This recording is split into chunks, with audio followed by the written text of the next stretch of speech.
E ontem, um jogador chamou muita atenção, até acho que não fez uma partida tão tenebrosa assim, mas chamou atenção basicamente o que ele falou após a partida, lá na zona mista. O zagueiro João Vitor, já muito contestado por parte do torcedor, foi vaiado no último jogo contra o Grêmio, ontem também foi vaiado, e aí até o Matheus Guimarães do Lance disse que na hora do gol do Verratti ele chegou a encarar os torcedores nas sociais, enfim. Isso aí não é nem o problema. O problema, para mim, foi o que ele falou após a partida. Eu vou trazer aqui a entrevista que o João Vitor deu lá na coletiva de imprensa. Detalhe, na zona mista, perdão. Detalhe, o João Vitor estava lá na zona mista. Quem estava acompanhando era o nosso narrador, o Diego Monteiro, estava acompanhando a coletiva e trouxe aqui o vídeo exclusivo do canal Atenção Vascaínos dessa entrevista. O som não está tão claro assim, porque estava muito barulho ali, mas dá para entender muito bem o que disse o João Vitor. Vamos ouvir o João Vitor falando, para mim, umas 2, 3 frases ali bem polêmicas nessa situação lá na zona mista. Vamos ouvi-lo. Sobre as vaias da torcida, né, que vem acontecendo desde o jogo contra o Grêmio. Enfim, queria que você falasse, desse alguma palavra para esse torcedor que vaiou bastante hoje aqui também em São Januário. Faz parte, eles têm o direito de vaiar, e é isso. E o que aconteceu lá no CT, que você acabou respondendo ao torcedor e a torcida acabou ficando bem... Não respondi, ficou meio confuso, né? No vídeo parece que eu respondi. Só fui questionar uma coisa que tinham falado, mas enfim, depois da reunião, a live que foi feita, né? Eu tive uma conversa com o Fabinho e ele falou que estava tudo tranquilo, ia repassar para outras pessoas da torcida e, enfim, começaram a vaiar, não tem importância. Depois dessa semana, com tudo que aconteceu, vai essa eliminação também, como está a sua cabeça aqui no Vasco? O Edmar teve alguma conversa com você pela entrevista? Não conversa. O planejamento é o mesmo, tem um contrato no clube, vou cumprir o contrato no clube e é isso. A eliminação é óbvio que é muito ruim, a gente não queria ter sido eliminado agora precocemente da Sul-Americana, a gente tinha o sonho sim de ser campeão. O resultado lá, infelizmente, foi muito prejudicial para a gente reverter aqui em casa, mas é isso, agora é seguir pensando no brasileiro, na Copa do Brasil, e a gente tem muito jogo para frente. E agora o que fazer para recuperar essa confiança do torcedor para essa sequência de temporada, né? Tem Campeonato Brasileiro, como você disse, Copa do Brasil também. Eles têm que confiar, não posso fazer nada. Confiar na gente, porque se não confiar, isso é pior para nós. Obrigada. Valeu, obrigado.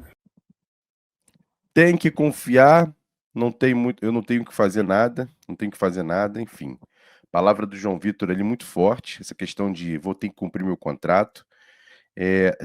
Tá complicado, cara, tá complicado. A gente já falou muito ontem no pós-jogo, quero muito me estender sobre isso não, mas para mim tá bem estranho tudo que tá acontecendo no Vasco e essas palavras do João Vitor. Eu vou fazer o seguinte, até para explicar um pouco melhor essa situação do João Vitor, eu vou trazer o técnico Fernando Diniz novamente, porque o Sérgio Quindes fez uma pergunta para ele na coletiva de imprensa.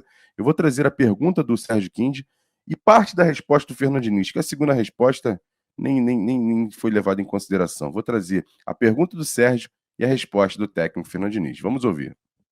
Boa noite, Sérgio Quindes, canal Atenção Vascaínos. Eu queria perguntar a respeito do psicológico de alguns jogadores. O João Vitor foi, mais uma vez, vaiado pela torcida. Você manteve como titular mesmo após o último jogo, a manifestação da torcida no jogo contra o Grêmio.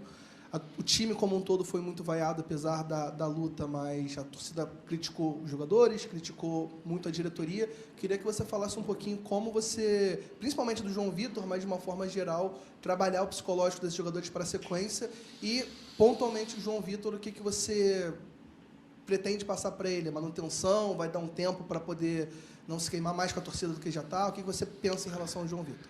Então, em relação às vaias, eu acho que elas são normais. Não é por conta do que o time tem feito, eu acho que é por conta dos resultados e do histórico recente também do Vasco, não só desse ano. E a torcida tem, eu falo sempre aos jogadores, a torcida tem que tratar igual um cristal. A torcida, ela merece ver o time correr, lutar, a gente está tentando, mas a torcida vive de vitórias, o clube vive de títulos. O Vasco tem a história que tem por conta das conquistas que está na história do clube. Desde o Expresso da Vitória, passando pelo time de 74, de 89, dos anos 90, 2000. E o que marca é título e a vitória. As coisas só vão melhorar aqui com vitória, o humor do torcedor. Eu acredito muito assim que o torcedor está vendo que o time tem produzido, que o time é um time diferente, que é um time que todo mundo corre, é um time que todo mundo luta, mas a gente precisa ganhar jogos. E eu acho que isso está perto de começar a acontecer. Porque é um time que trabalha muito, é um time que não se entrega. Você fala assim, o psicológico do time, o psicológico não está barato, o time continuou jogando, o Grêmio continuou jogando, a gente tomou o gol, o time foi atrás, criou mais 3, 4 chances de gol quando tomou empate. Hoje estava em cima, tomou o gol, continuou jogando e continuou tentando. Então a gente está aprendendo a suportar essas coisas, ser grande, e eu acho que as vitórias elas estão perto de começar a acontecer. E ganhando, já entra na questão do João Vitor. A torcida não quer vaiar o João Vitor, a torcida quer vencer. Se a gente começa a vencer, porque o João Vitor ele é bom jogador, ele não está jogando comigo, o João Vitor está jogando jogo com todos os treinadores que passaram aqui. Sabe que todo mundo viu que o João Vitor é ruim e não tirou ele do time. Ele é o jogador mais rápido que a gente tem do elenco, é um jogador que perde pouco duelo, perde bola no alto, e vai ter que aprender. Falhou, já falei isso algumas vezes para ele, falhou no passado, mas assim, comigo, eu não posso falar que o João Vitor tem falhado, tem jogado mal, não tem jogado mal. Não tem, hoje ele pegou um atacante difícil de ser marcado e ganhou praticamente todos os lances. E assim, foi contra o Grêmio, e tem sido assim. Então, comigo ele tem falhado pouco, tem treinado cada vez melhor, e é um jogador que é um ótimo zagueiro, na minha opinião. Então, a gente tem que começar a ganhar, o João Vitor saber suportar a crítica e a gente avançar. Tá aí o técnico Fernando Diniz falando sobre o João Vitor. A gente só faz uma ponderação aqui importante. O João Vitor só é titular absoluto com o técnico a partir dessa temporada, com o Carille e agora com o Fernando Diniz. Porque antes o João Vitor revezava muito na zaga do Vasco no ano passado, com o Rafael Paiva, com o próprio Felipe e também um pouco mais atrás com o Ramon Dias. Ele não era um jogador absoluto, muito pelo contrário. Era um cara que todo mundo ficava assim, por que o João Vitor não é titular? Tudo bem que ele acabou se machucando em algumas partidas, mas ele não teve uma sequência no passado de titular absoluto. Esse ano que ele ganhou essa condição com o Fábio Carille e agora com o Fernando Diniz. Então, só fazer essa ponderação aqui que é importante para a gente também colocar os pingos nos is.